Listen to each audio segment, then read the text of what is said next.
you for coming this evening. May I just ask the few of you that are wearing caps to remove them for the evening event, please? Thank you. My name is Kathy Rowe, and I'm president of the Centennial Community Recreation Association, CCRA. I'm here this evening with our other cohort presidents, who you'll meet soon. I'm just going to start the evening with 2 land acknowledgements. We acknowledge that we are the traditional territory of many nations, including the Mississaugas of the Credit, the Anandasangaree, the Chippewa, the Haudenosaunee, and the Wendell peoples, that is now home to many diverse First Nations, Inuit, and Métis peoples. We also acknowledge that Toronto is covered by Treaty 13, signed with the Mississaugas of the Credit, and the William Treaty, signed with multiple Mississaugas and Chippewa bands. The City of Toronto acknowledges all treaty peoples, including those who came here as settlers, as migrants, either in this generation or in generations past, and those of us who came here involuntarily, particularly those brought to these lands as a result of the transatlantic slave trade and slavery. We pay tribute to those ancestors of African origin and descent. Thank you.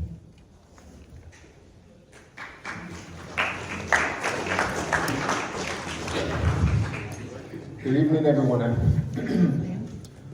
Thank you all for being here tonight. I want to begin by acknowledging what a privilege it is to welcome all of you for this important and timely debate. My name is Reza Kostel. I am the president of the West Rouge Community Association. This event is the result of a true partnership, a collaboration between all of the community associations in our riding, and you don't see that often, so I'm very proud of that. So I'd like to take a moment to just thank the incredible presidents of our respective community associations, whose dedication and effort helped us bring this evening to life. First, Kathy Rowe from she's somewhere here. She's over there. From the Centennial Community Recreation Association. We got Joy Lowen from the Highland Community Association. Jeff Guerra, I got that right, is the president of the Guildwood Village Community Association. Coach John Imore, where are you? Right there. He's going to be in charge of the clock tonight. He is the president of the West Hill Community Association.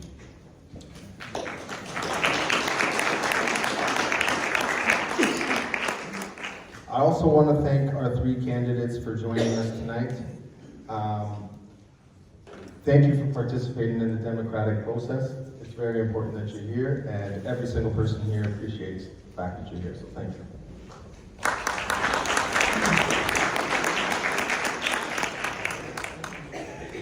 Ladies and gentlemen, your presence in this room speaks to something vital, and that is that people still care.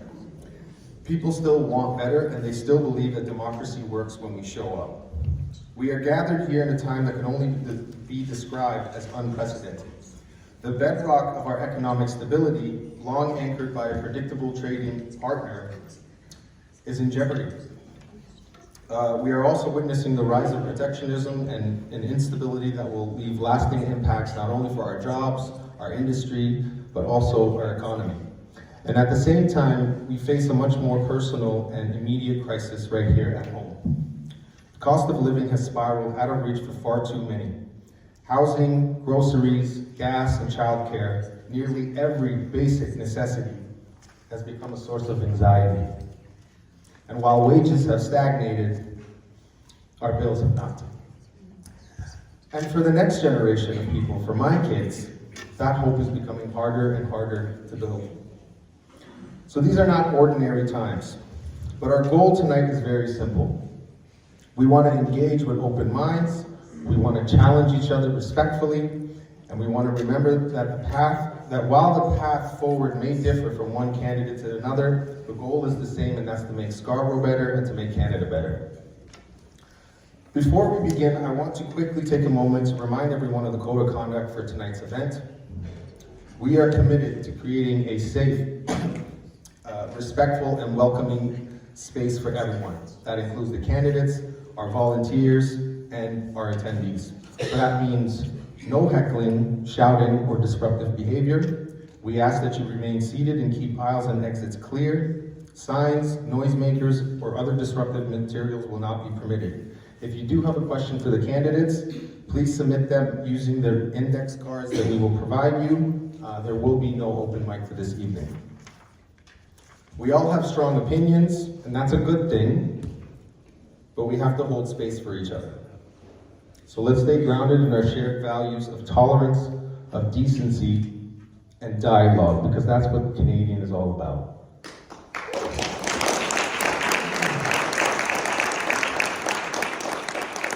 So here's what we can expect tonight. Our candidates are going to get 2 minutes to introduce themselves and talk about their party platforms. Then we're going to go to community-based questions. So these are questions that our respective community associations are bringing forward that are important to our members and our communities. Each candidate will have 2 minutes to answer every one of our questions.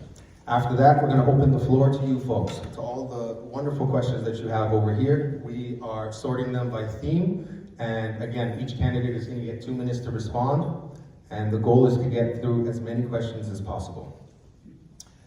Finally, we'll give each candidate 2 minutes to give their closing remarks. Regardless of where the questions come from, please be respectful, and also keep in mind that we do have a timekeeper here, Coach John. We actually have a basketball timer, which is really good. Who else can say that? So that timer is going to show a 2-minute countdown. At the 10-second mark, Coach John is going to raise his hand, and he's going to give a quick little signal to our candidates that they only have 10 seconds, so wrap it up. We don't have the Oscar music, unfortunately, but this is the next best thing. So I will stop talking. Without further ado, let's get this night started.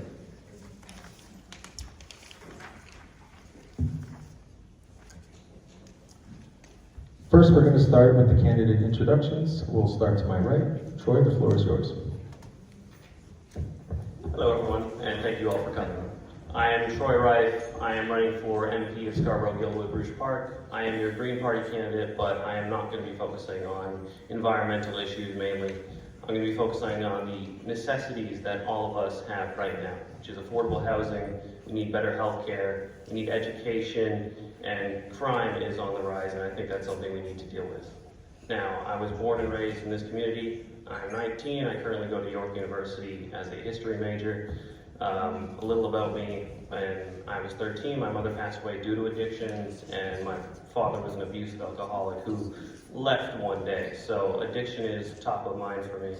I also worked in the nonprofit sector with the Jay's Care Foundation. I was a head development coach, and I just want to bring a voice to people who feel like there hasn't been enough work and commitment done to Scarborough in the last 10 years. Thank you.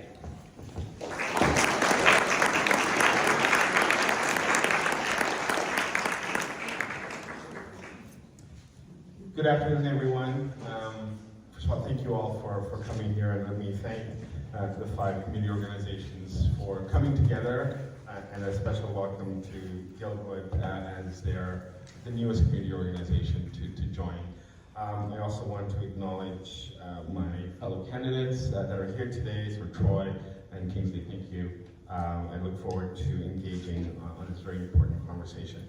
I was elected in 2015, representing the area of Scarborough-Rouge Park. The last 10 years have been very challenging for Canada. And notwithstanding that, there's been a number of major advocacy that I have been able to do, along with the different levels of government in order to have real results for the people of Scarborough-Rouge Park. That includes the extension of the Scarborough subway from Kennedy all the way to Shepherd. It also includes the expansion of the Rouge National Urban Park, and very recently the addition of the Pickering Airport lands from an airport to ultimately the Rouge National Urban Park. Internationally and nationally, I've been working on issues of human rights, and I had the opportunity to serve in cabinet.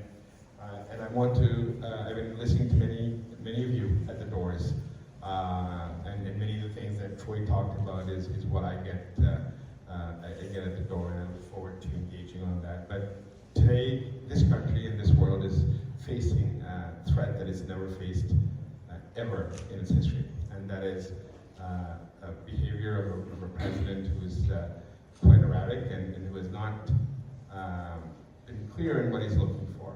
But ultimately, this has caused disruption one that requires true leadership, and I believe Prime Minister Mark Carney is that leader, and I hope that you will support me and the Liberal Party. Thank you.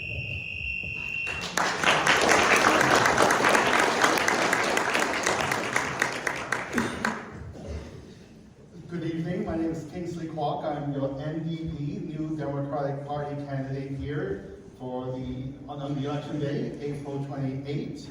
And don't forget, Elections Canada has also scheduled Good Friday to Easter Monday to be advanced voting. Not my fault, the Prime Minister called the election, I didn't. I think all of you have been paying attention to the party leaders at their microphones, the news, what's happening in the White House, public opinion surveys. The NDP is here to help people. We've always been around to help people. We don't aspire to, well, we haven't got enough people to get into government, so we use any other means to push whoever is in power to get improvement for as many people as possible. Whether it is working people, people who need dental care, people who cannot afford medications, and now, apparently, people who may not have enough work because their factory might operate with reduced hours. Their factories might actually close for 2 weeks. That was Chrysler. Or, and there's another one in Ingersoll that's just saying, really, you're all off. So everybody nowadays, whether you buy stocks and trade stocks and then lost some money last week, or whether you are a worker who is still worried about whether your job might be affected, or whether you're worried about an economic recession that's been predicted now. We are here for you. We are here fighting for you, and I'm here fighting for you along with my leader, Jagmeet Singh.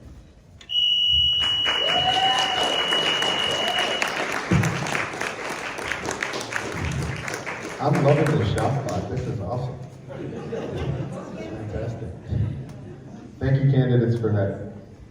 We are going to segue into the questions from the respective community associations. We are going to start with President Jeff Guerra, who is president of the Guildwood Village Community Association.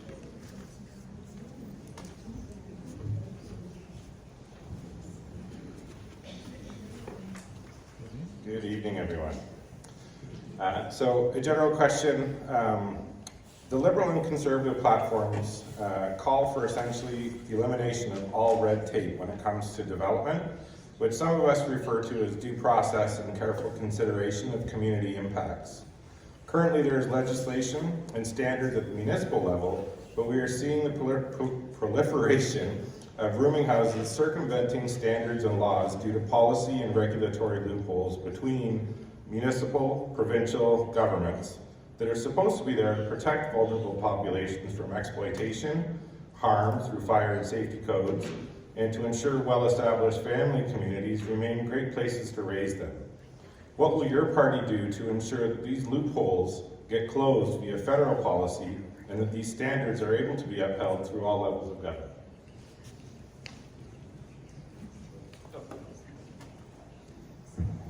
Hello. I think the main issue with the Liberal Conservative parties right now is they choose housing as an investment, something that you can buy, hold on to for 30 years, and eventually sell it at a profit. You will take a mortgage out on it to improve in it, or certain things like that. It has not become a place for people to live. Housing is a human right. It deserves to be treated like that. Both parties are planning building between 3 and 5 million homes, but this community, we need lower income housing. We need more co-op housing. We need housing that people can afford. I see a lot of the parties saying they're going to give a rebate, but to get the maximum rebate, you have to buy a home over $1 million. That really only helps developers who can buy a bunch of land all at once to get the max rebate. I believe we need to invest more in low income, working with municipal government to change zoning laws so we can get more low income housing to help this community, because that is where the problems lie. Thank you, Jeff. And if I understood your question correctly, you were talking a fair bit about local decision making and the removal of that in some respects. From a federal perspective, we have no jurisdiction over municipalities. It's very much something that municipalities decide. However, we have incentivized municipalities on a number of issues, including intensification. The idea is not rooming houses, it's about a range of housing, supportive housing, low-income housing, co-op housing, density overall. This is going to be a tough issue for me to talk about because I know most in this room live in essentially detached homes, and you lived here for many, many years. I do too. The challenge is that one of the reasons why we have a housing crisis is the lack of density.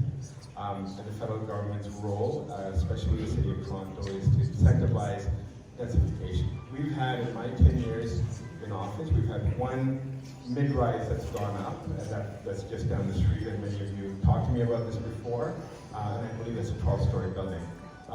And that's the only type of densification we've had.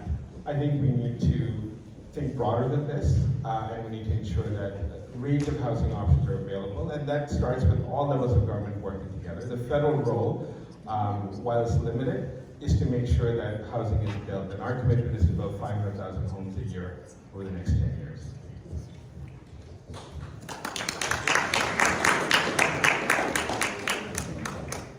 Thank you, Jeff. Some of you live in the Highland Creek area. I remember there was an international student who was at the University of Toronto who didn't survive in a house fire because she was a tenant in that rooming house. And so unfortunately, there remains landlords who are, going through the loopholes and trying to cram as many tenants as possible. And I think that's what Jeff is saying. It is municipal bylaw, and do we actually have to call a bylaw compliance officer to report on your neighbor?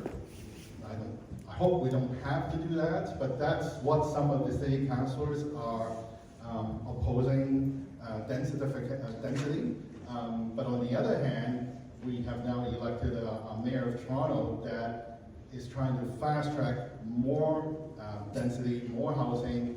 I think they call it quadruplexes, triplexes and things. And because there are just so many of the younger generation or otherwise that are still looking for affordable housing. It used to be co-ops, that's your co-op, that's your affordable housing. Now we need all kinds of housing. And so on this issue, I think you will get a lot of agreement among the candidates at this table. Can't tell you about the candidate who's not here.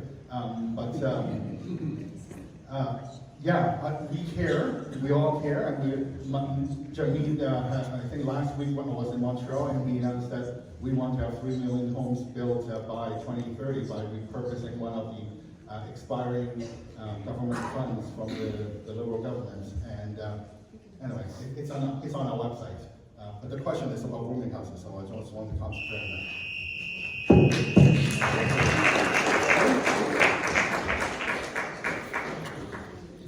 I feel like this one's a doozy. So,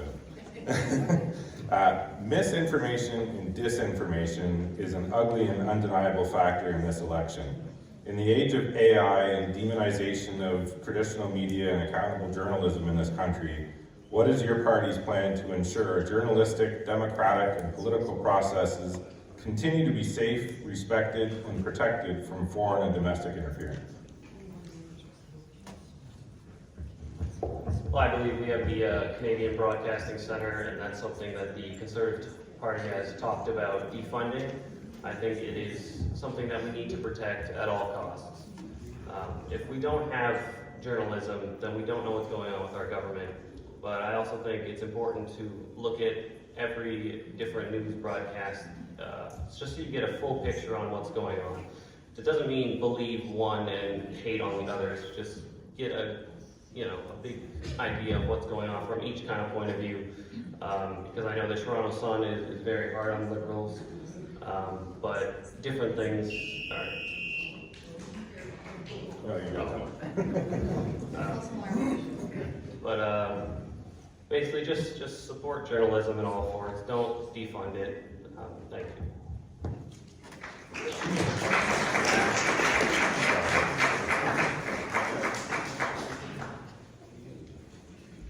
Yeah, this is something we're all facing, and there's a number of different elements of the question. First, let me address the issue of foreign interference. As you know, the whole report came out earlier this year, has some very specific recommendations, and Prime Minister Carney's intention is to implement them, making sure that leaders, party leaders especially, have the requisite information to make decisions with respect to their candidates as well as any threats they see. You would see that PCO right now have been reporting weekly on any potential threats, and this is a new practice for this election. I do want to say that one of the party leaders does not have the requisite security clearance to be able to obtain some of this information. So there's a moment I do think requires some more reflection on the part of one of the leaders. With respect to journalism overall, you know, last election we had the Scarborough Mirror, lost 600 jobs just about a year and a half ago. It was circulated every Thursday. It's the only local Scarborough-wide circulation that we had, and now that's gone online. And we see the loss of local journalism across this country.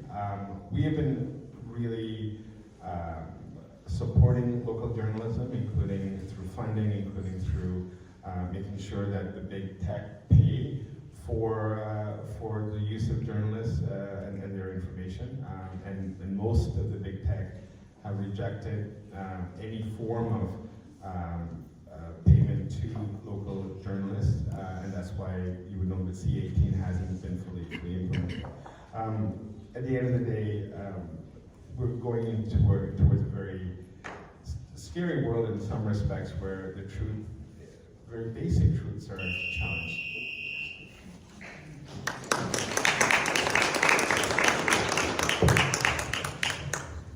Where did all these doozies come from, John? So on disinformation and misinformation, yeah, so I can tell you, I use WeChat. I'm an immigrant of Chinese immigrant, son of Chinese immigrant. So when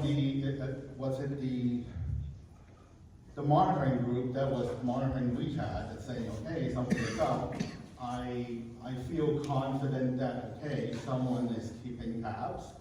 It's not like the FBI and President Trump at the time has to argue whether there was Russian interference. Now, I have to get some singers in.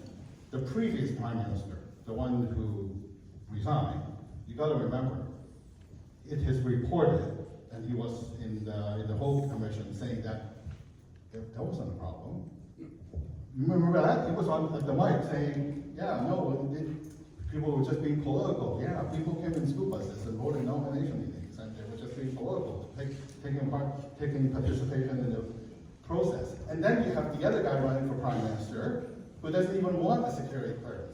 So that was the system we were in 6 months ago. Jamid, my leader, has come out in front to say that we wanted an independent inquiry, so we got Justice O to the commission, and so there are recommendations, and like Gary said, we would want those recommendations to be implemented. I just want to remind you, yes, there was a bill that started the Foreign Interference Registry. It hasn't got off track yet because the current Prime Minister called snap elections without the Parliament returning. And with 15 minutes, 14, I know Scott, some of you might know, some of you resident associations might know Mike Adler from the Scarborough Mirror, and he now has to work at the yorkregion.com now.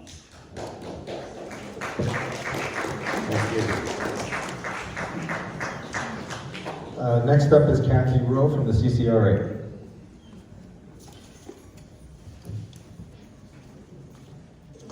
Okay, this question is with regard to carbon tax. Now that the carbon tax has been canceled, how will your party plan to fund new ways to mitigate the greenhouse emissions now and in the future? This is a two-parter, so the second part is, in your opinion, what has the carbon tax achieved thus far?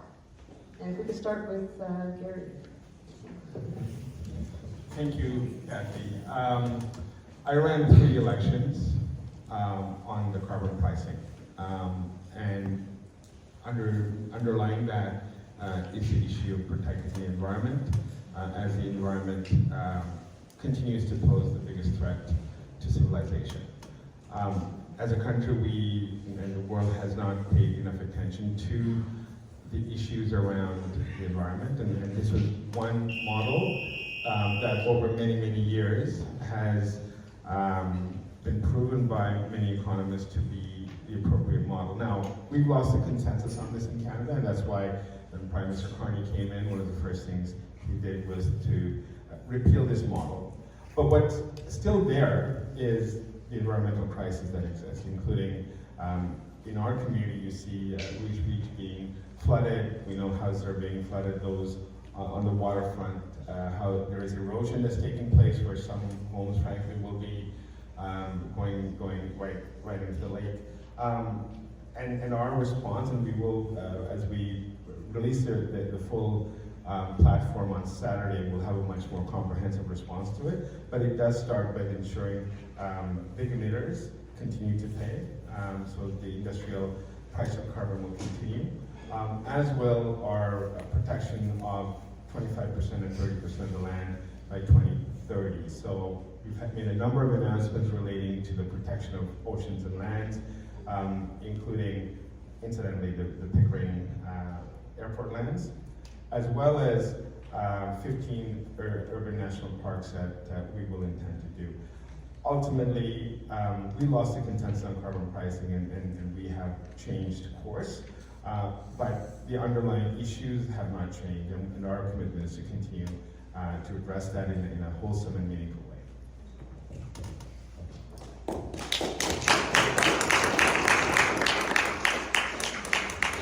Thanks, Kathy.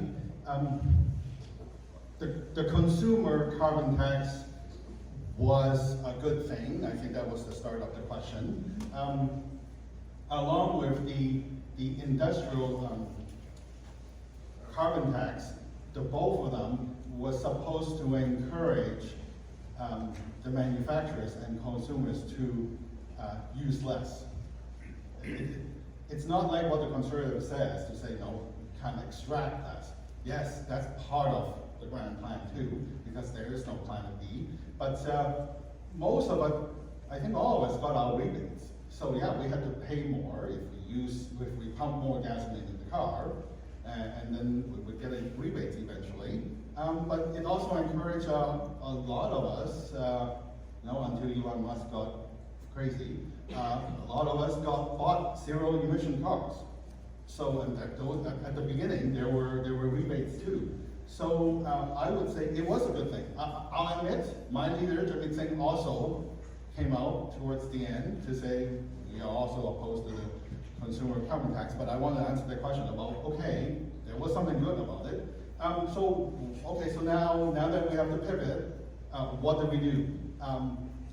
The NDP has been saying this, I think, since I was candidate 2019, 2021, and again, we haven't stopped subsidizing oil and gas companies.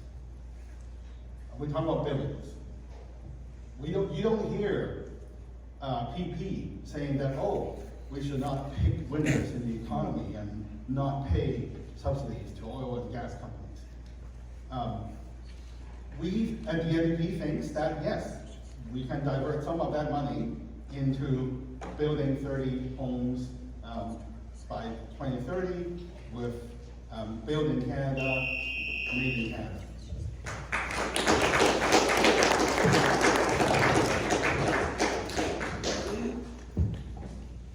Want me to read the question again, Troy? No, I think I got it. I might come as a bit of a surprise to you as a Green Party candidate, but I was quite happy when the consumer carbon tax was repealed.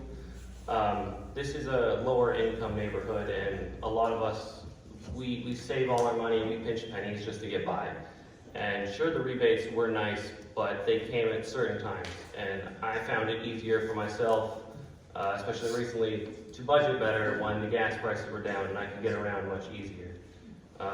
And honestly, us as a consumer, as single people, I don't believe we affect the environment as much as these large corporations do. So I would like to continue having taxes and having them pay their due share for what they do to the environment. But I don't think us as individuals should have to take on such a large burden of that.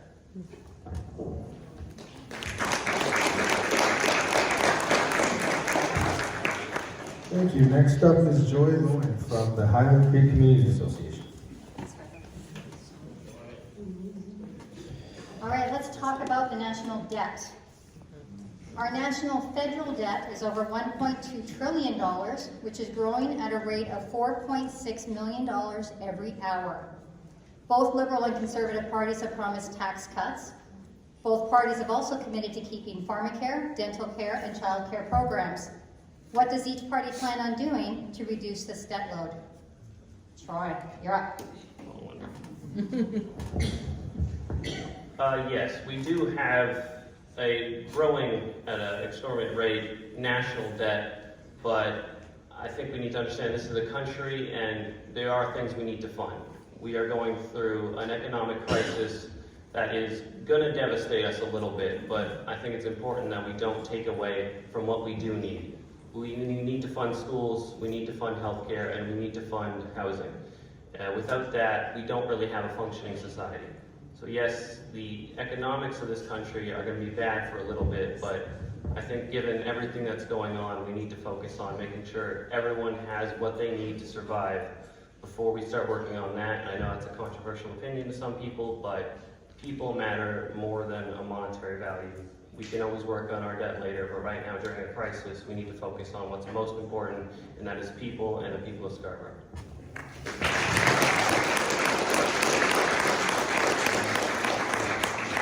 Thank you. One of the things that Prime Minister Carney offers in this election is prudent economic stewardship. And while I think we fight the tariffs, fight and support Canadians during these difficult times, the longer view is to ensure that our economy grows and we have the right level of growth in order to address the issues around debt as well as jobs. We will be putting forward a platform fully costed this Saturday.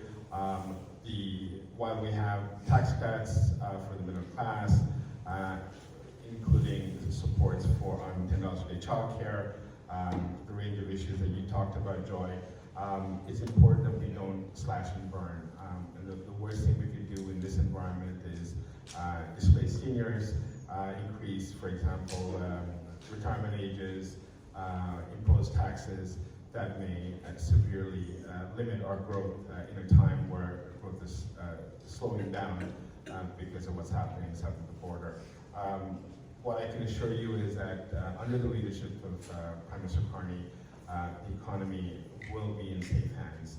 We will ensure that as a percentage of GDP, the debt will go down, deficit will go down, and over time debt will also go down. But in the interim, we will support Canadians to get to the other side of this, horrific thing that's happening with the United States.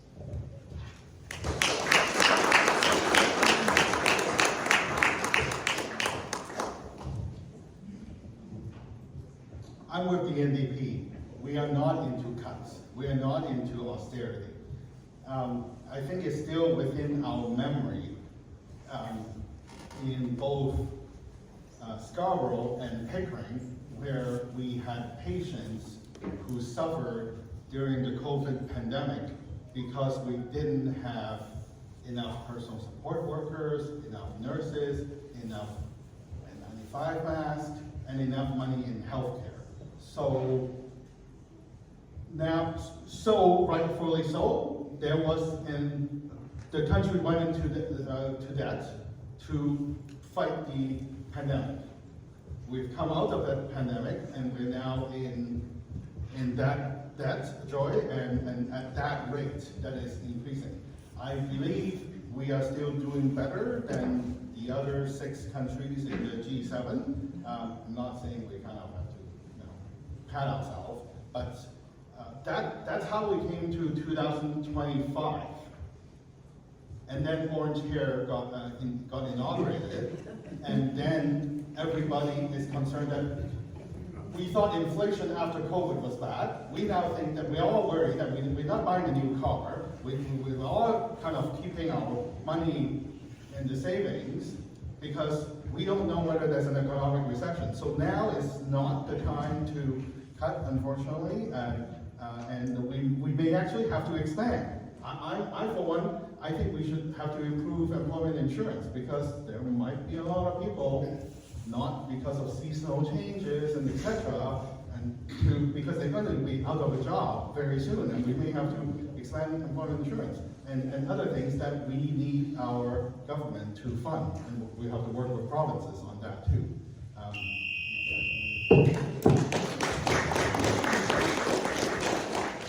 Thank you. We're going to move on to crime. Now, Gary, this question will be geared towards you, but I would appreciate obviously hearing from the other 2 candidates. Over the past 9 years of Liberal catch and release giving Canada the highest crime rate, what makes the same Liberal government think they can now make Canada safe again? I will start with Gary. I will challenge the premise of that question in terms of the highest crime rate. I'm not so sure that's substantiated in any meaningful way, or any of the statistics that I have seen. I recognize that crime, especially property crimes, are on the rise. We've had some challenges over the last several years, especially post-pandemic, with mental health crisis that is contributing to many of the social issues that we face today. The issues around, the notion of catch and release that is often repeated over and over again, I think we have to challenge ourselves in terms of what actually does happen. The federal government is responsible for the criminal code, and my role, when I'm not a candidate as Attorney General, is the administration of the criminal code. And the actual crimes and the actual issues around bail are quite sound, and they're embedded in codified in law right now. One of the challenges we're facing is one is policing, because the number of police officers on the street is in fact the same today as it was a decade ago. And secondly, in terms of resources towards administration when it comes to somebody who goes before court, has not kept up with the challenges we face. What it requires right now is an all government approach. We need all 3 levels of government to work together, and that's one of the commitments that I'm making to ensure that there is full direct support when it's a mental health issue, but also there's direct intervention and administration of the criminal code when a serious offender goes in front of a judge.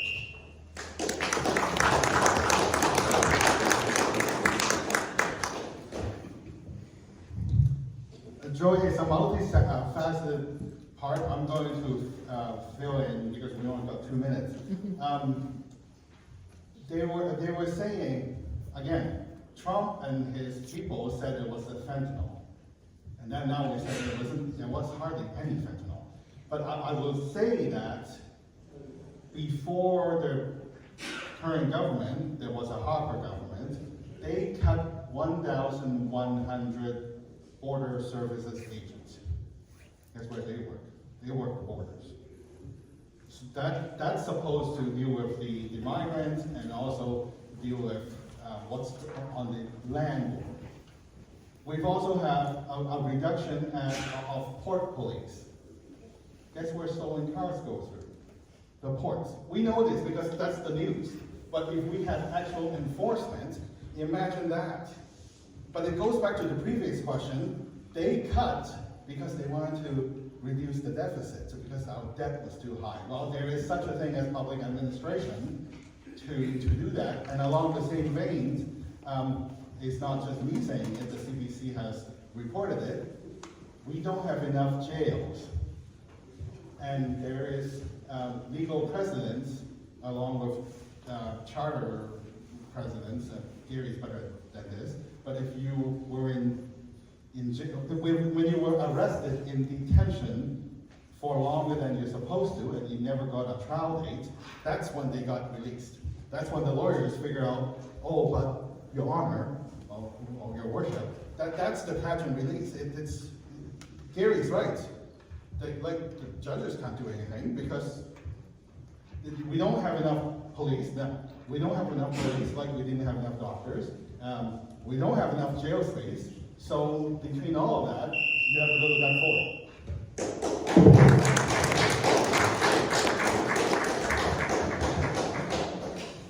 I just want to point this out. Safety is not optional. Safety is not something we should consider spending less on just to make our national debt just a little bit less. The catch and release program clearly has not been working with crime going up. We need to arrest these people and have them stay there for a significant amount of time so they can be an attempt at rehabilitation. I've seen on the news recently that Mark Carney has proposed a plan for house arrest for violent offenders, people like car thieves, sexual assaulters, kidnapping. I don't think that's a proper way to deal with those crimes. Those are heinous, disgusting crimes, and they should be put in prison for that, so they can deal with that consequence instead of getting slapped on the wrist, where they can sit back, watch some television, have fun as they're dealing with the consequences of those actions. So I think we need to strengthen the system that keeps them in there. We need to stop letting them bail out so easily and put hardened criminals behind bars and stop letting them get house arrest for such disgusting crimes. Thank you.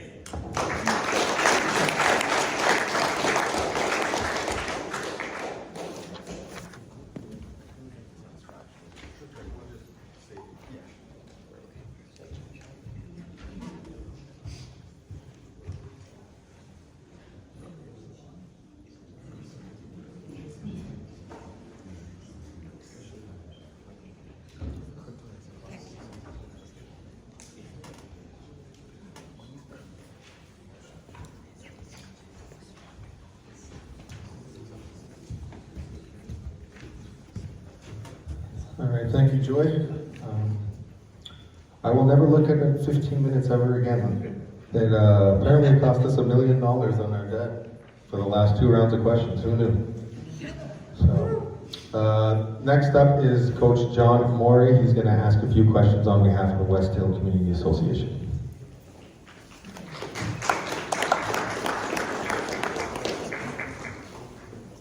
Good evening, everybody, and thank you for taking the time to come out. And good evening to all those on the panel. My first question will be for.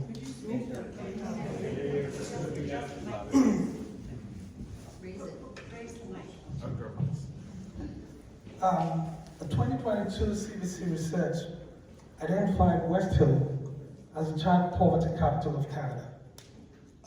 With over 10 shelters, extensive social housing, and many children living in shelters in West Hill while attending schools. In the past 6 months, we've seen 3 food banks being shut down. What actions will you take to elevate families facing poverty, ensure community services are sustained? Thank you for your question, and I do know the struggles that people are facing in West Hill. I live there. I have spent a few nights on the street just because my family didn't like me too much those nights.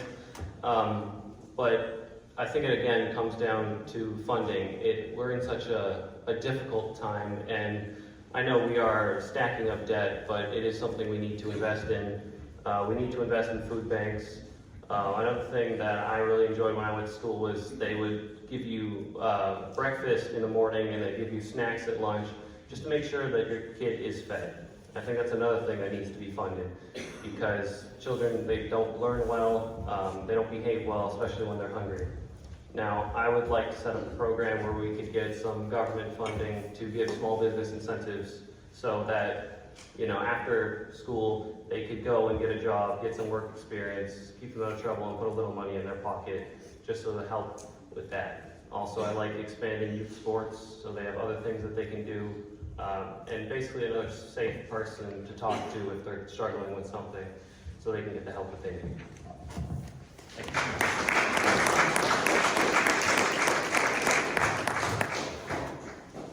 Thank you, Coach John. I think the study that you're referring to refers to Guildwood, boundaries around Guildwood. It had the highest level of Canada Child Benefit payments of any area in the country. I think you can see the country, the large part of it that involves West Hill.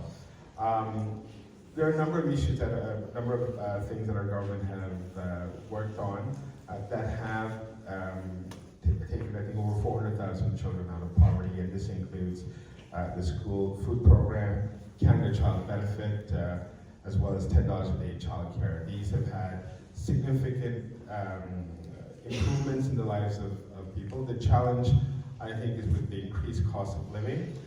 This has not been adequate because the biggest expense still remains housing, and that's one area that we need to work on. The safeguards that we have for young people especially has, for example, the $10 a day childcare. We will achieve that by next year in Ontario. That has increased the participation of women in the workforce, for example. The Canada Child Benefit directly subsidizes families towards a range of issues, whether it's sports, food, or accommodation. As well as the school food program, which we just launched, and by September it should be available in many of the schools in our community, will ensure that what Troy was talking about, to have a proper meal at school, because we know when children are fed in school, they're able to concentrate and they're able to succeed.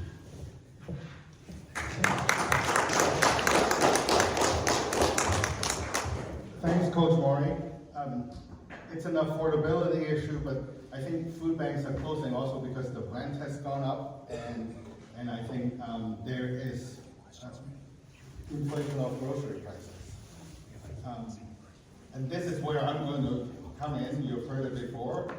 The grocery companies are making lots of money, but we, the NDP, the New Democratic Party, wants to put caps on grocery prices with a profit tax on corporations.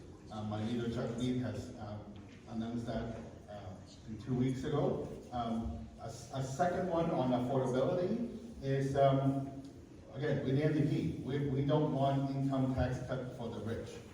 I think today he said something about if people get capital gains tax break above if you make more than $250,000 of capital gains, we don't want you. We want to claw some of the back and use it for government spending. But we did promise a middle class tax cut. It's on our website, ndp.ca. We have a maximum income level for a two-earner family. If the total earning is $300,000, the middle class tax cut will still apply. But if you make $5 million, no, we're not going to give you a tax cut. And so the current Prime Minister has campaigned on this, and then the Blue Party leader promised a tax cut that is actually even higher than the Red Party. So we need to get this under control. The people who need it are the working people. Oh, sorry, I saw pieces. Yeah, I'm stopping it so it doesn't be annoying.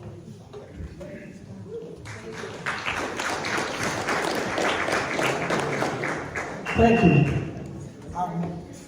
West Hill has seen a sharp rise in gun violence crime, outpacing most parts of our riding.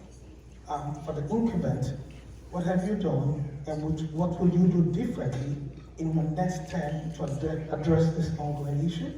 And for those who, for the other candidates, what clear plans do you have to enhance safety and reduce violence in West Hill? Every day we see the cops drive by.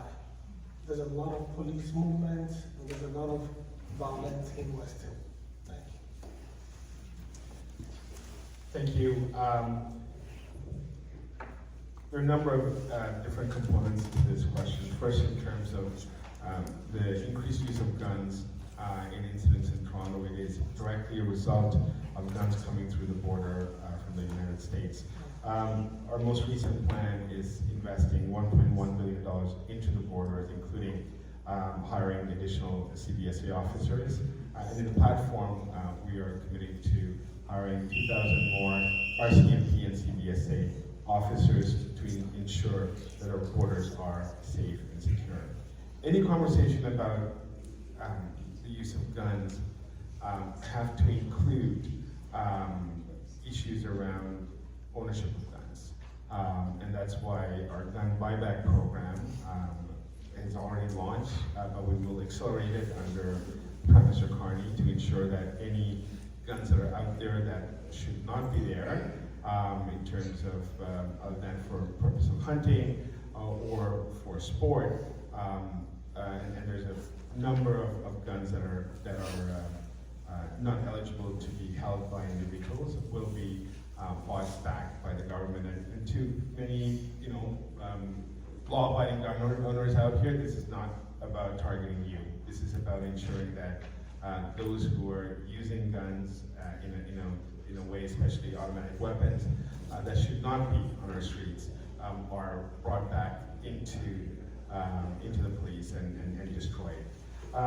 The other element of this is also ensuring that the conversation we had earlier about making sure that the criminal code is fully adhered to and implemented in a way that those who are making decisions on bail have the resources to be able to remand someone if that is the case. In my previous life, I worked with young people, worked with young people who were involved in violence. I know that we also have to continue to invest in communities and in organizations, like the work that you do, so John. I know it's critical as a preventative tool.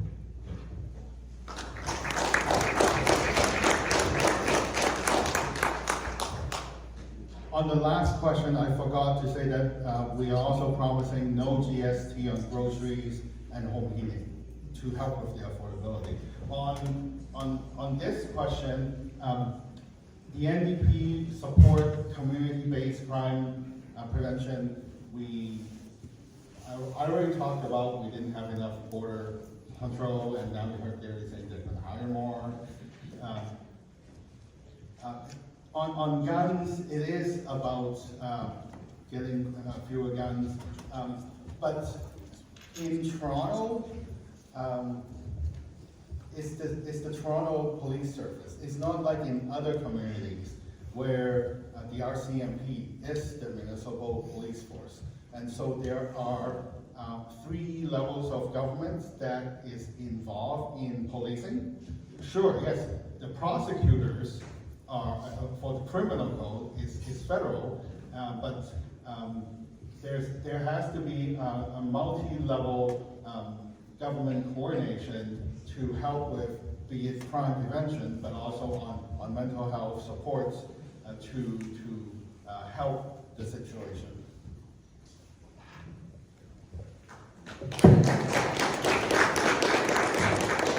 Thank you. That will be all from West Hill. Over to you, Reza.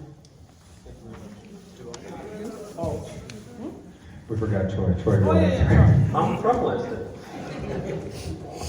I understand that we are all running for federal MPs, but this is a Scarborough issue. This is a community issue. I was in high school not too long ago. I'm sure most of you can tell that. But the amount of students that are committing crimes in those schools is rising. In my time there alone at Laurier, 2 people died and we have their memoriams up on the wall, and another kid was shot. I think this is a gang issue mainly in our community, and they're starting with children, and they're starting when they're young, and they're kind of indoctrinating them.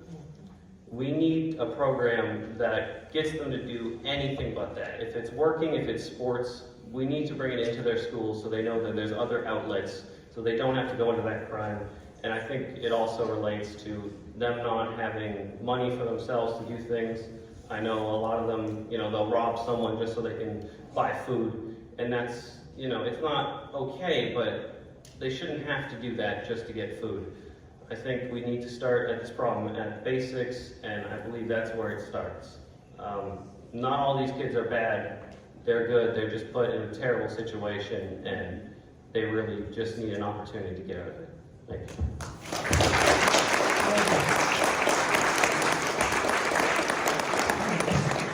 Thank you, Coach John. I'm going to keep the West Rouge Community Association to one question just so we can get to the crowd. So I think it's no secret, unless you live near a GO station, public transit sucks in Eastern Scarborough. So how can the federal government help to bring more and faster public transit to Eastern Scarborough? We will start with Gary.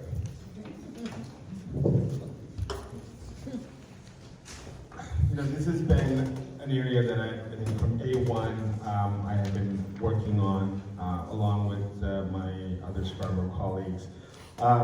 Let me just first off say that the Scarborough subway extension from Kennedy Station to McCown and Shepherd was a critical part of the investments that the federal government is making. It's close to $11 billion in 4 different transit high orders of transit that are subways that we are supporting. The largest federal investment in transit of any other time. The second component is what's called permanent public transit, and this is something that I advocated for with my colleagues. And as you know, the Scarborough LRT East extension was supposed to go from Kennedy through to Kingston up Morningside, through DOT Scarborough, and then to Malvern.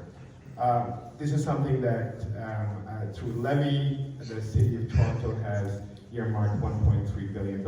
It's still there, and that money is being held. Unfortunately, when Mayor Chow came in, one of the things that came to us because the permanent public transit was federal dollars available for local projects. The first project that the mayor put forward, and we were expecting it was going to be the LRT East Extension, was $800 million for subway cards. And that's something that we are funding, but that is the priority that the city put forward. And the challenge that we have as a federal government is we can't just build transit. We need all levels of government to do it. We have money, we're at the table, we need willing partners, and that's where the City of Toronto as well as the province needs to come in.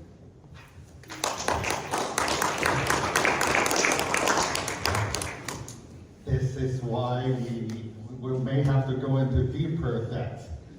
Just for some of us who still use the subway, that first priority of City Council was to replace the old Line 2 cars to match the Line 1 cars that are modern. So that was that millions of dollars to do that. So no one's going to say, okay, don't modernize Line 2 with better cars. I agree with Gary. I used to be on the executive of this lobby group called PTC Riders. We know this. Councilman McKelvey wants it. We all want it. I think there was even a student referendum at UTSC. All those students have graduated. Hopefully they got jobs. They all paid that levy as well. And they were all waiting because it takes them an hour, more than an hour, if they are hopping between Scarborough campus courses and St. George campus courses. We know this, and so we all need better transit, and between priorities, and there were still arguments about, okay, we don't have enough density in the east of Scarborough, but the NDP supports public transport and transit, so I think on this, Gary and I are in agreement on this.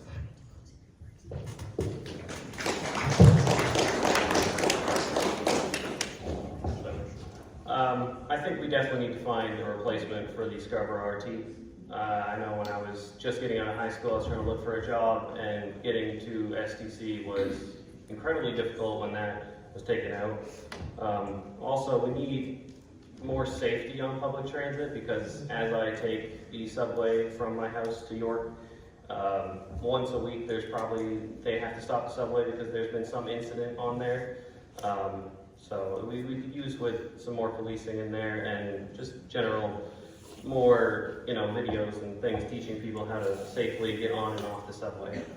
On the weekends, we significantly cut back on the amount of buses going around the different loops, and I think that's something we can work on to get just a few more, because I know less people go out on the weekend, but there are seniors, especially in Guildwood and different things like that, that use the TTC to get around, especially when there's no children around, to berate them and get in their way.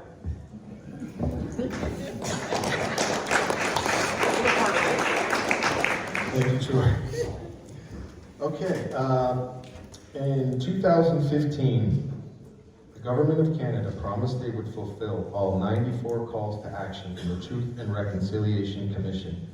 Yet after 10 years, less than 15% is complete, with nothing done in recent years. Gary, as the Minister of Indigenous Affairs, why has the government forgotten about reconciliation? And to the other candidates, how will you achieve this reconciliation? We'll start with Minister. Thank you. So we made a commitment in 2015. The report was delivered on December 5th, and we said we will implement all 94 calls to action of the Truth and Reconciliation Commission calls to action. If you look through the calls to action, there are many issues and items there that are multi-generational. So I can tell you reconciliation is not going to happen overnight. It won't happen, or it didn't happen in the last 10 years. Couldn't have been completed in the last 10 years, but it certainly will take time to complete. So for example, one of the calls to action is about the implementation of the United Nations Declaration on the Rights of Indigenous Peoples. That was something that we adopted in 2021, and we have an implementation action plan that we report every year. The third report came in last year. And there are a number of things that a whole of government we need to do. And that will take, including the review of laws, will take a number of years to complete. What's important is in the last 10 years, we have moved significantly on a range of issues. We haven't been perfect, but I can tell you, if you talk to Indigenous leadership, if you talk to communities, we have made significant progress. And this is progress that needs to happen continuously, it needs to happen generationally, it needs to happen over the next, every government that comes hereafter needs to have the same level and depth of commitment. And I am absolutely certain that we're on the right path. I think there's a lot more that I can talk about this, but it's clear that for me, we are on the right path.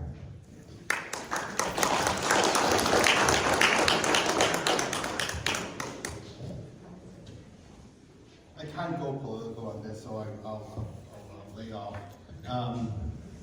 Because my leader has said, okay, it's only 15%. And then there are also, the rhetoric about there are still long-term boil water advisories in a lot of First Nations communities. But I'll try not to. We need to keep going. I'm concerned that PP is apparently a denier of residential school trauma, and have at least one candidate in BC same thing. I am concerned. We need to work harder. And again, this is where we may have to go into more depth if it's getting better engineers to get water pumping stations and whatever estimates, because 10 years of Liberal government, and we still have, and I'm not, like I said, I'm not willing to play politics, but we just need to have more money to hire consultants and engineers, apparently. I don't know enough about every water project in every First Nation. And that's just one thing that we all heard in the news. There was about child abuse settlements on Jordan's principle that the federal government kept going to court against that society. I'm not an expert in this, but we read it in the news every so often when they fail a settlement. They have to negotiate in settlements. That's just 2 of them. But I am concerned that, so I'm not putting fault on the Liberals on this, because much worse is the other side. Imagine if Poilievre gets in. I don't even know whether we will even have DEI, let alone reconciliation. So I'm very concerned, and but New Democrats know we want to have more action and not just promises. Thank you.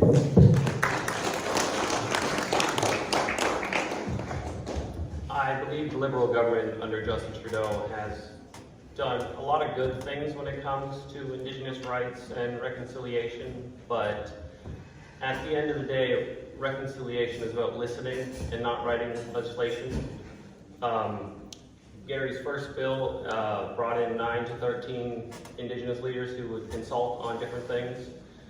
My main issue was Bill C-53, which was meant for First Nations and Métis to get expanded rights, but proper consultation was not done and it infringed on their treaty rights.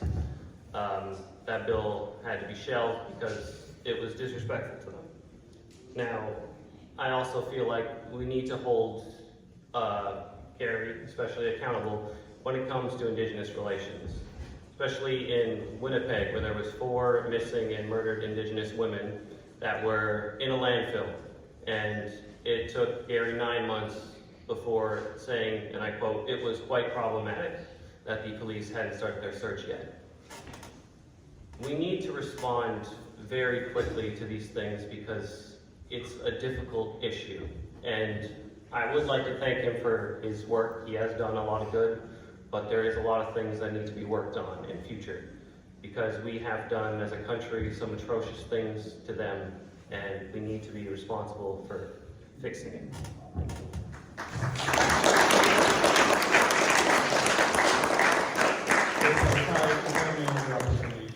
To rebut. I know this is inappropriate, but on this, because this personally hinges on my reputation, so I feel like I owed at least a minute to respond to the woman that was referenced here. Agree. Yes. Yes. Agree. Yes. So I was appointed as minister on July the 26th of 2023. I immediately following that, one of the meetings I had was with the families of the 2 women that went missing in the landfill, Crater Green landfill. Since that time, I worked with our department to get funding. So we had funding secured by September, $720,000 secured by September. It was in the middle of a provincial election in Manitoba where this issue was highly, highly politicized. At that time, I had met with the families and I was unable to communicate that the funding was going forward, even though we had secured the funding because I didn't want to politicize the campaign and make it worse for the families involved. Shortly, the day after, in fact, the election, we had communicated that the funding will be going forth. I had communications with Premier Canoe, and we did the right thing from the outset. The federal government was at the table from day one, under Mark Miller, under myself, and this, I'll be more than glad to go into much detail on this, Troy, but this is one of the most difficult issues I've ever dealt with in my life, but ultimately, the 2 women, they were identified, and they have now returned home. And that is what we had to do. That was the right thing to do, and we worked very hard to ensure that this issue was addressed in a way that was respectful to everyone involved.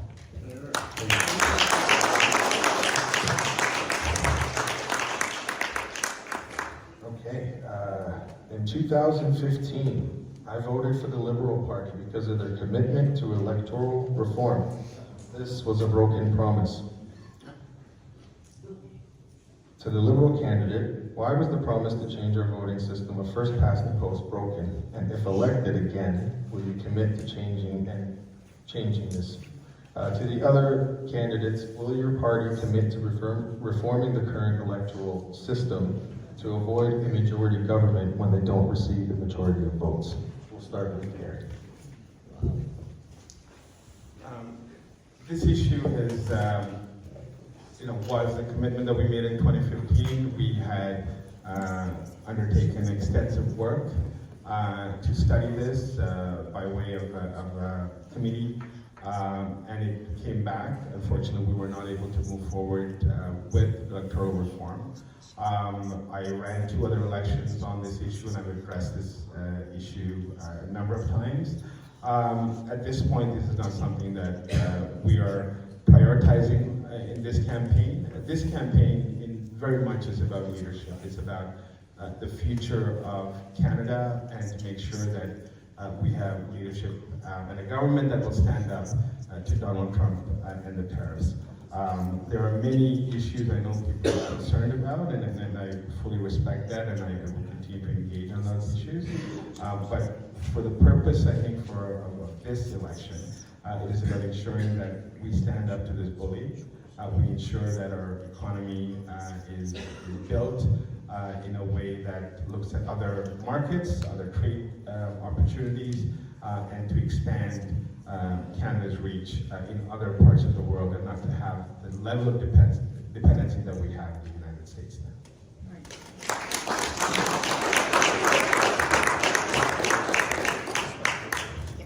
Just to answer your question, Reza, we're the NDP. Unrealistic, because I read the popular opinion surveys too. We are for mixed member proportional system. Shouldn't be a surprise to anyone. We've been for it ever since 2015, when the former Prime Minister made the promise. And so I had to look this up, but it reminded me, yeah, we would call a citizen assembly, ask the assembly to come up with the best model, but our preference is MMP, and if we have to do a referendum on choosing what people want, we may have to do that. So that's just to answer Reza's question about what my party's position is. Is it a priority? I think I just said it. We have a president that is making daily announcements about decisions that might affect everybody. So, but anyway, I'll keep it short. That's not bad.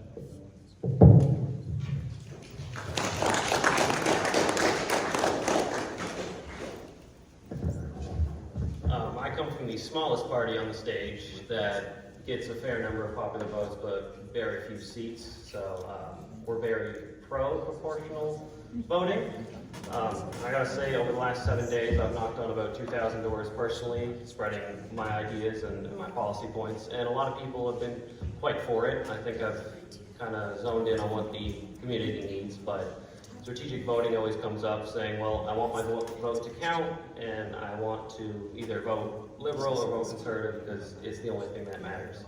I think with a better system, all of our votes will mean something, but I'm quite content with knowing that I'm not going to be the one who is elected, but I'm glad that I was given this position to bring up points that people do care about. So hopefully whoever does get elected, probably Gary, can think about some of the things that I've said, because it's directly from the community. So thank you.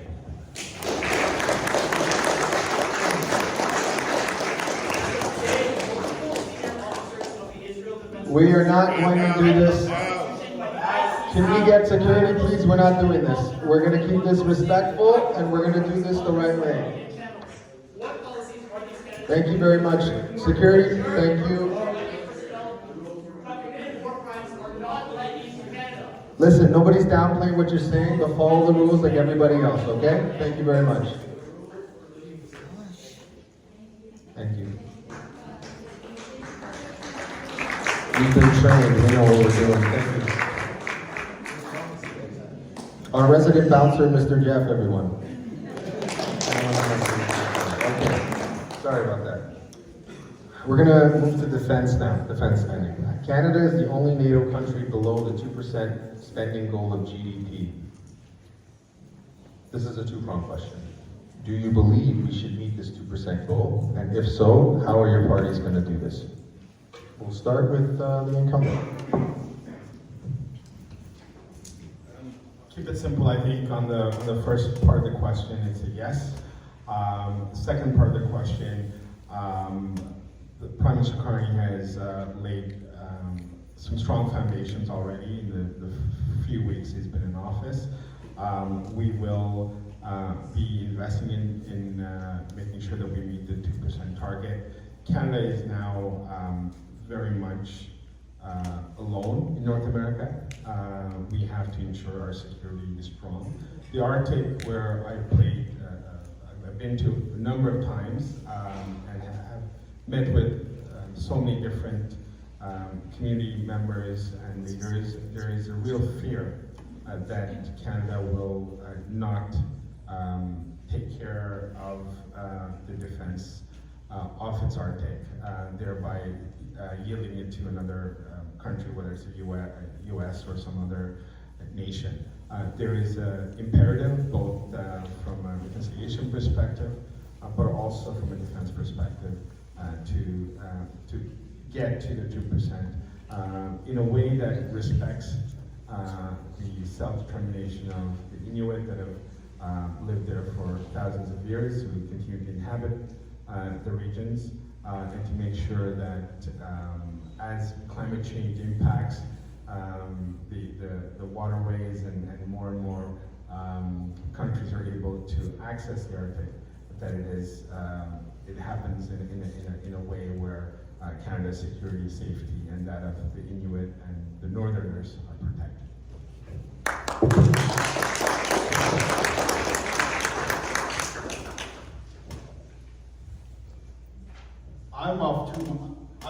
I know I'm running as a federal election candidate, and patriotism and Canada first is in our talks.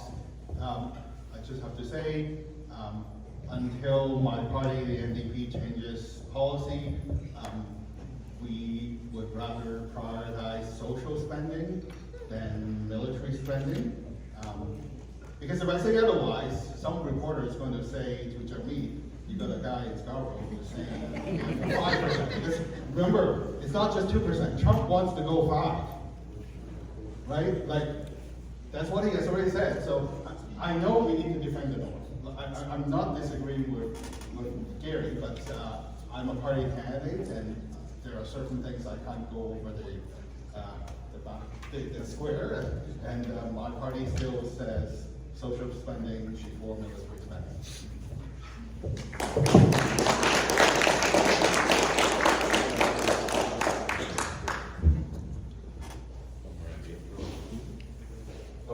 I'm a go. The 2% thing, I don't think we should focus on that. I get defense spending is important, especially to NATO, but I don't believe that Canada is in any threat to get taken over or need to implement full military action soon.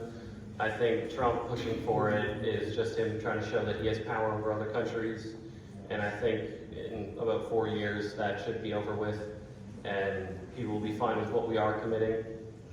Canada does a lot of Peace Corps missions, and we do support a lot of NATO operations, so I don't think we need to just keep throwing money at it, at a problem, just to seem like we're doing our part, because we certainly are. So, thank you.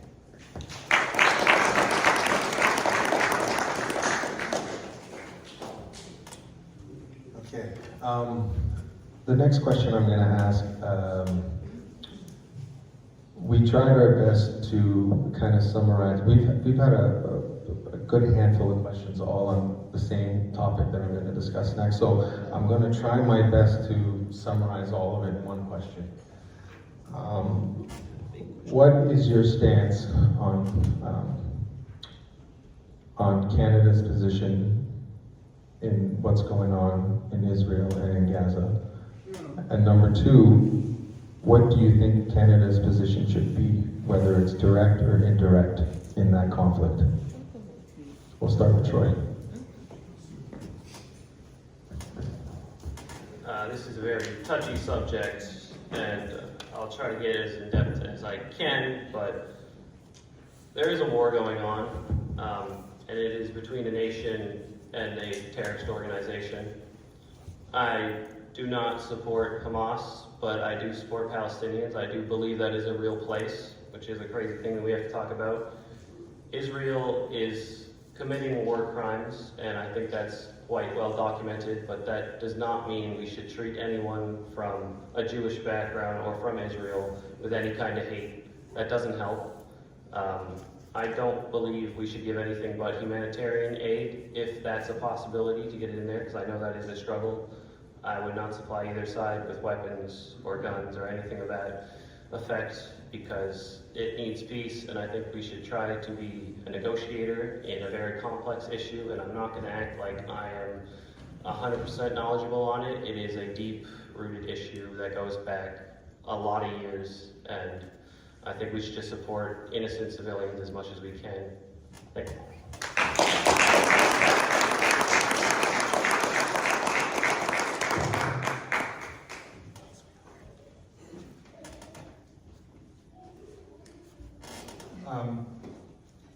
This is a very, another deeply complex question. For me, what's happening right now on the humanitarian front in Gaza is just extraordinarily troubling. We've seen so many deaths, especially of innocent children. We've seen hospitals that have been bombed, and we've seen real destruction across Gaza. So the first thing I would call for, and it's very much in line with the government's position, is the call for a ceasefire. I think it's critical that we have a ceasefire. It's critical that we recognize and demand the release of the hostages that were taken on October the 7th. We recognize the need for UNRWA. Canada has already invested $100 million towards the UN Relief Agency, and we will need to continue to support UNRWA through rebuilding of Gaza. In a longer term, in a mid to longer term, we need to ensure that the two-state solution where independent, peaceful Israel can stand with an independent, peaceful Palestine. And I think that's something that we need to aspire to, but not just aspirational, we need to work towards. We need to actively work towards ensuring that there is a two-state solution that recognizes a free and democratic two-state solution. And ultimately, we will recognize and adhere to the rule of law. So any international mechanisms that come up with conclusions that require Canada's attention, we will ensure that we recognize those rulings and we will adhere to the rule of law. Thank you.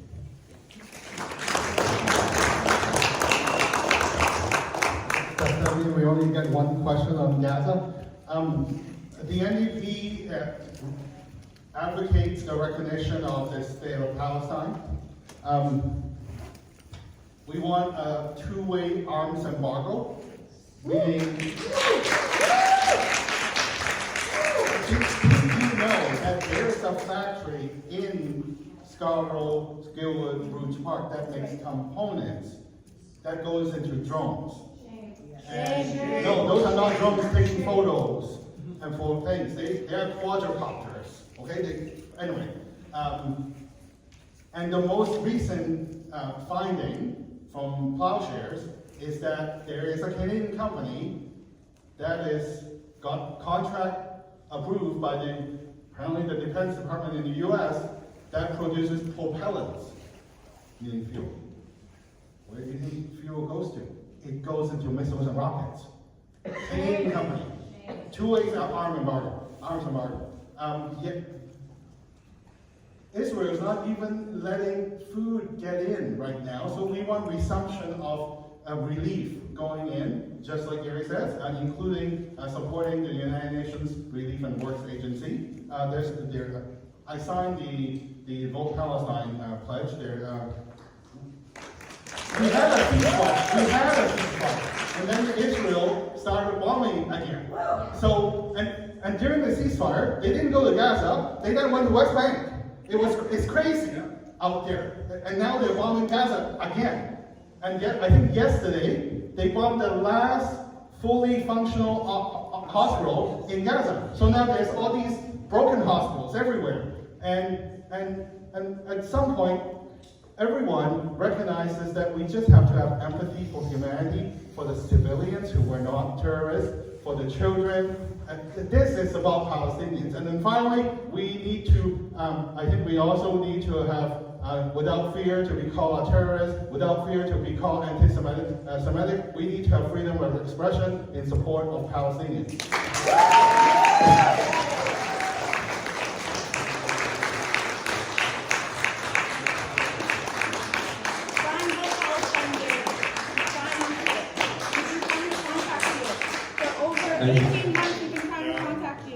Please, if you can keep it respectful, that'd be great. We just hope Mr. Carney knows where the citizens lie. Folks, Guys, We're Canadians. guys. we can do that after, Okay, okay? from the floor. Out of respect for everyone's time, please, thank Thank you. you. Appreciate it. Next question. We have a whole generation of young people, myself included. Thank you, I'm still young. You know, we were told, you go to school, you work hard, you save, you buy that house with a nice picket fence, and off you go. And I think there's a whole entire generation of us out there who did exactly what we were told. And we feel like we're getting the short end of the stick now. Where we're professionals, we make good money, but yet we still can't buy a home. So my question is, what is your party going to do to address that? Kingsley, let's start with you this time. I was waiting for someone to call me first. I think I mentioned this already. The NDP and my leader Jagmeet has made the promise to build 3 million homes by year 2030. Again, it's in ndp.ca. There is a fund that is expiring from the current government that we want to repurpose into 2 different funds to encourage build Canadian, buy Canadian, and then encouraging more jobs to build affordable and any housing. And the part that's in the website. We can look it up. But just to answer on the affordability side of things, again, affordable housing used to be, okay, co-op, subsidized housing. Now it's just anybody who graduates, has a job, but can't even find a place to live, and then they go to live with their parents. And so whether it is encouraging developers to stop building single condos to build something bigger for families, or building other types of housing to allow people raise his age to have access, and then other people like him to gain access to now, than what we call now the affordable housing. We talked about it earlier. It also means that we can't let that forward to keep on plowing the green belt just to build single houses. That it's like $750,000 to $1 million or something more. So we need to get developers to build more affordable prices in housing.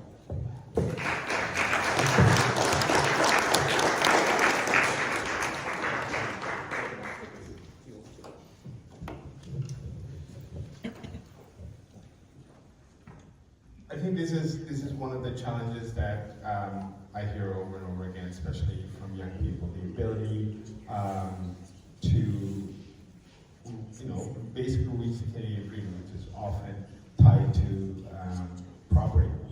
And I'm a beneficiary of that dream.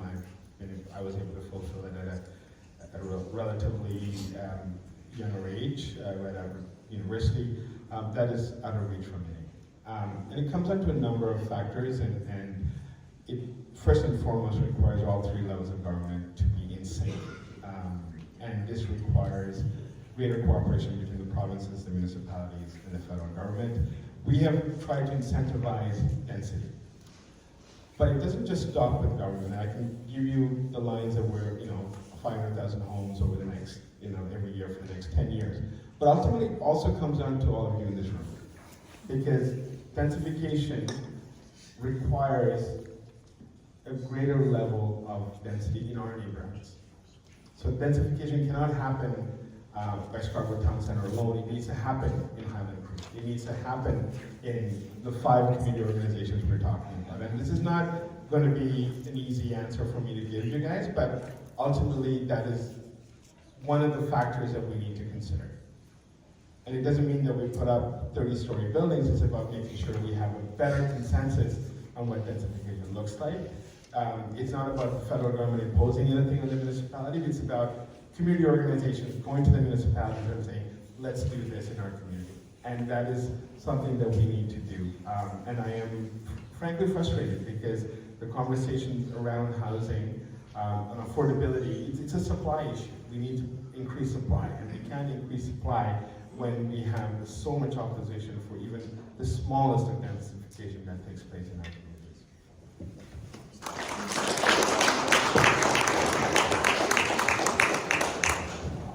I would like to think, like Fraser, that I am part of that younger generation who is looking to get that nice home with a white picket fence.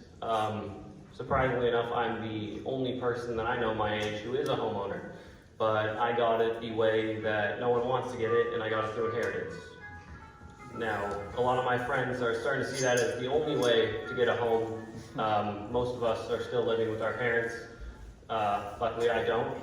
But I think it comes down to we need more lower income and mixed income housing. I see there's a lot of condos going up on Kingston Road, but on their big billboard signs, they say $800,000 for a single bedroom unit. And that's just not something that people can get to. We need more co-op, we need lower income housing, we need some rent controls, and we need to cap rent at 30% at their income. Because otherwise people are never gonna get to move out, never get to live on their own and experience life the way we were all promised.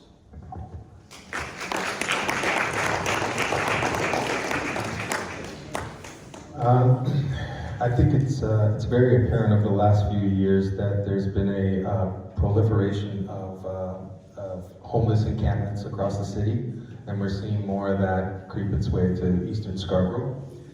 So what should the federal government be doing to help address this, or how should the federal government help the provinces and the cities do this? Let's start with you, Troy.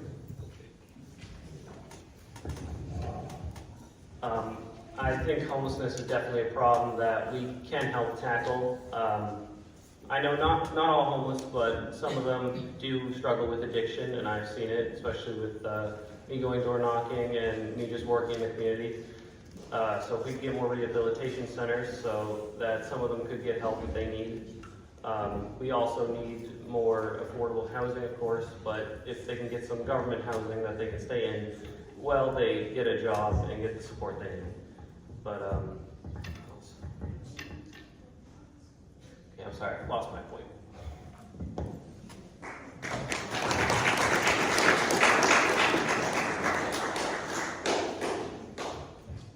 Again, I don't think there's one simple fix to homelessness and encampments.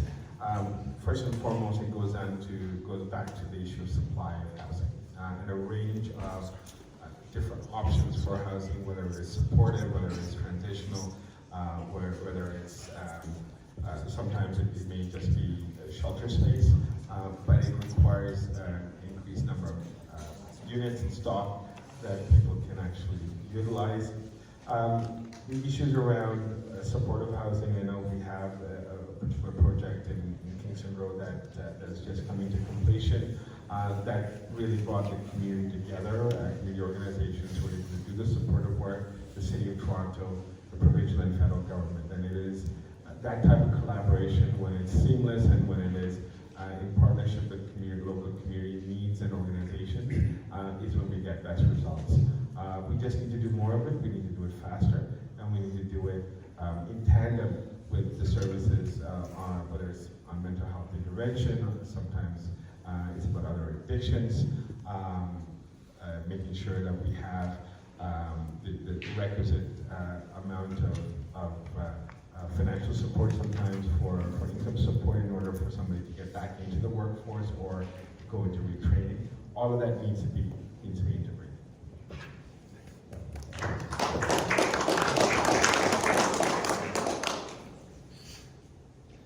One of these, there's one voter that has contacted me. She lives in a shelter in Scarborough-Guildwood-Rouge Park. I think she was ill. She ended up in disability, and so she is only getting gig work, and so the only place that she qualifies for a shelter, and that's where she ended up. A lot of encampments, people are not there by their choice. They're not necessarily even with mental health problems. They actually feel that being in encampments is safer for them than sometimes shelters. Crowdedness, mental health issues in the shelters, etc. Councillor McKelvey has spoken on this, Gary has spoken on this. We need supported housing, we need wrap around health and mental health services to help. Sorry for being a broken record. This is where we need more money for public administration, and so yeah, we may have to go into more debt to find places for people in encampments, and not, like EP says, no, cut this, cut that, to have an Arctic base somewhere up north. Anyway, I'll leave it at that.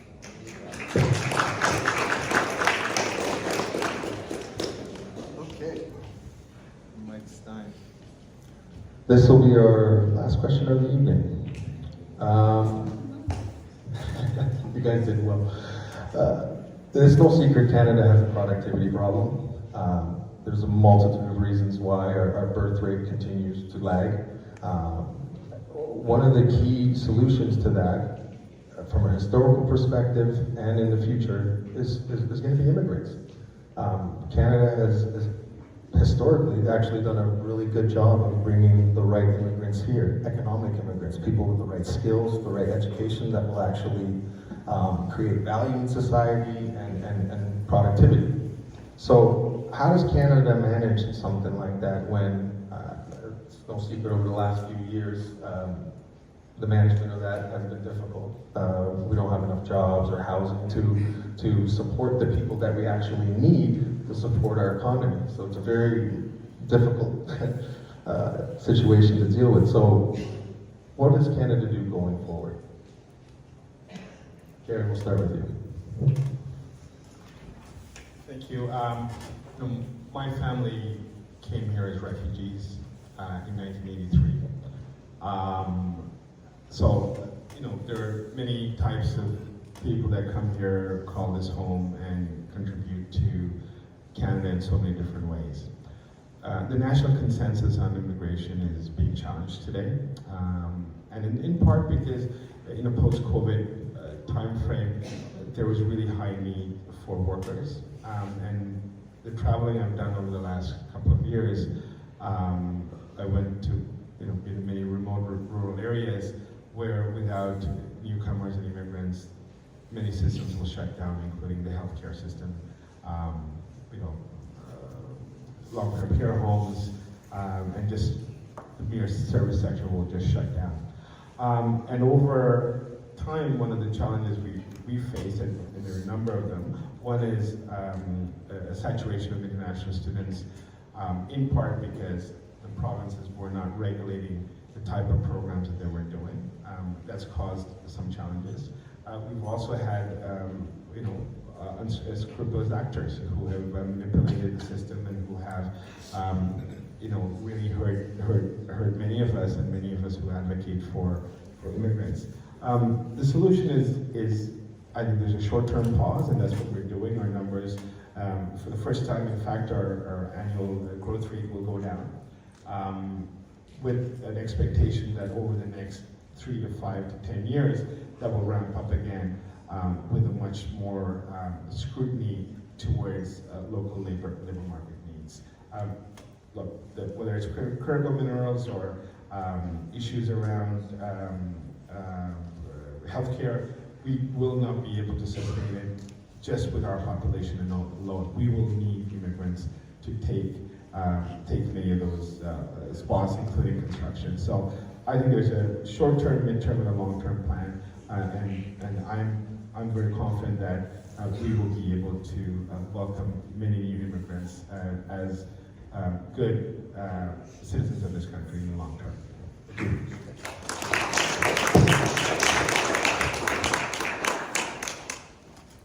Three-part question, though. You brought three different topics, productivity. On productivity, the big companies don't invest in themselves or in the people enough. They just want to, sorry to go socialist on this, they extract the profits from the workers and from the consumers, and they give it to their corporate owners and their stockholders. Then that's why we have a productivity issues. On the birth rate, well, I'm not an expert on this, but anyway, I'm going to leave that alone. PP thinks that if they all get houses, the birth rate will go up. I don't know. But on immigrants, I do want to say that since coming out of the pandemic, when we almost had a recession, Statistics Canada has shown us the data that it was because of immigrants and those international students and all those newcomers that kept our GDP still kind of floating. I'm not making this up. Statistics Canada said it, and Gary has just proven that when we stopped immigration in, I think, December or November, we now expect a drop in the GDP.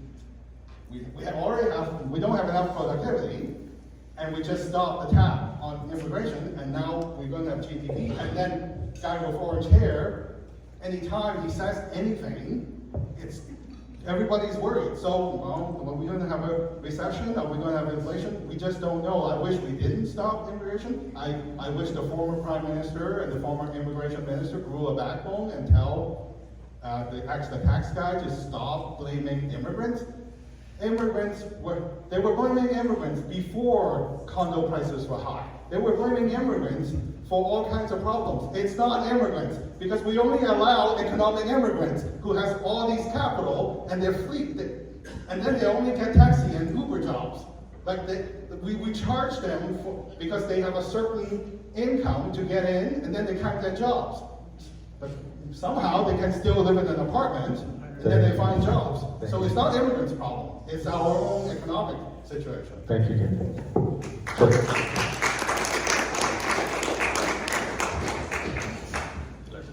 When it comes to a declining birth rate, I have to feel like that comes slightly with the economy. Like, I want children in the future, but I realize that children have now slowly become more of an economic liability. It costs a lot to raise children. It takes a village. I wouldn't know. But it's an expense, and some people, they just can't afford to have a child. Like, I want a dog, but I can't afford to take care of a dog. I'm not saying children and dogs is the same, but it's certainly an issue that we need to look at.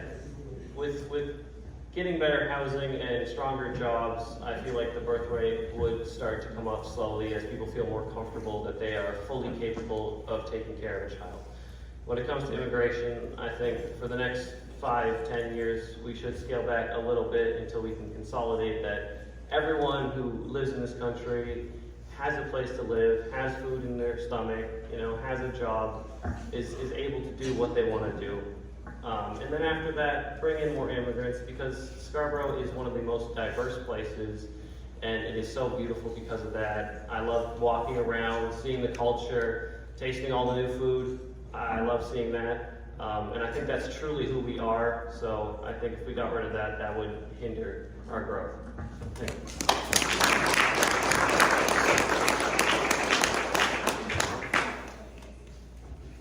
Mike is telling me it's game over. This concludes our Q&A portion. I want to thank everybody who submitted their questions. If we didn't get to your question, my sincerest apologies. We tried to do our best to, give a wide array of different questions, different issues. But thank you very much for taking the time to do that. We are going to conclude our debate with closing remarks. We'll give each candidate two minutes to do their final pitch. We'll start over here with Troy. Hello, and I just want to thank all of you for coming. I wasn't expecting such a big showing, but I'm glad that there is so many people who are interested and care about this community. I know I certainly do. I understand that strategic voting is top of mind, and you want either Pierre to get in or you want Carney to get in, and I do get that. I'm not sure who I'm going to vote for yet. Being so honest. But if you're voting for either, I'll break it down, me or Kingsley, most likely, that means you're voting for our ideas, our policy points, so that either Gary or the Conservative candidate can try and implement. But even if you don't support green policies, that's okay, but if you support enough of mine, a vote for me shows that the incumbent should look into these issues, and I think that's the most important thing. Thank you.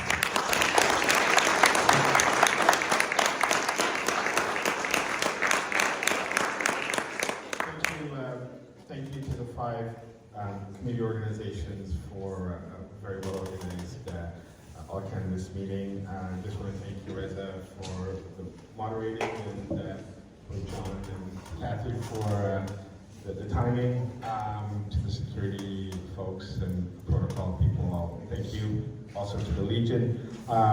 Just want to thank my fellow candidates as well, Troy and Kingsley. Really good to see you for the first time, and Kingsley, thank you as well. Look, this election is a consequential election.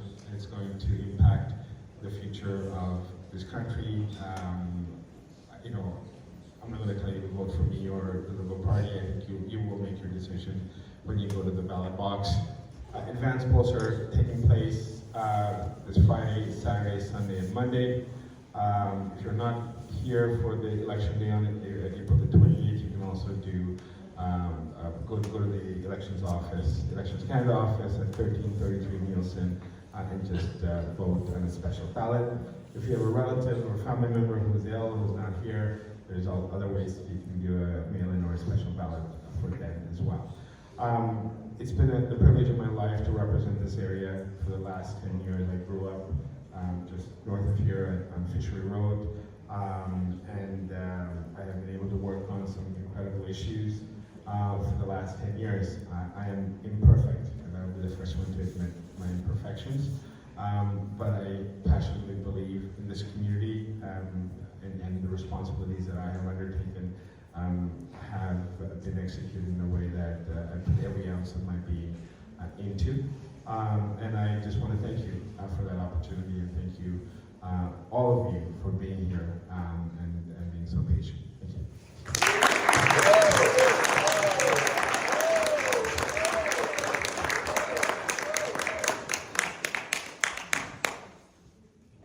Historically, the New Democratic Party, the NDP, has made things work. We started Medicare first in Saskatchewan, and then in a minority government with Lester Pearson, we pushed it through, and we still have Medicare. And it's only because of economic and government spending differences where now we have privateers offering health care if you don't have a family doctor. And so the NDP has a plan. We want to transfer 1% of the Canada Health Transfer to provinces to hire more doctors so that there are enough family doctors by 2030, and we want to hire more nurses by 2030. Troy said a lot already. I'm not going to repeat what Troy said about Gary. But it's because of NDP members of parliament that we actually have pharmacare, fall into two categories of medications, contraceptives and diabetes. It's because NDP got elected that we have dental care that the current Prime Minister is now offering to start for 18 and 65 finally. If we didn't, so I want to just refute what some of the PP, the Blue Party, is saying. If we weren't working with the Liberals in the last few years, we wouldn't have all these things. And so that's the thing, because now we can see in the US, if there's a majority government of a different shade, any of this can get changed. Trump is doing executive orders. Who knows who this PP is going to do? Like, I am concerned, but you know, just remember some of us who brought you Medicare.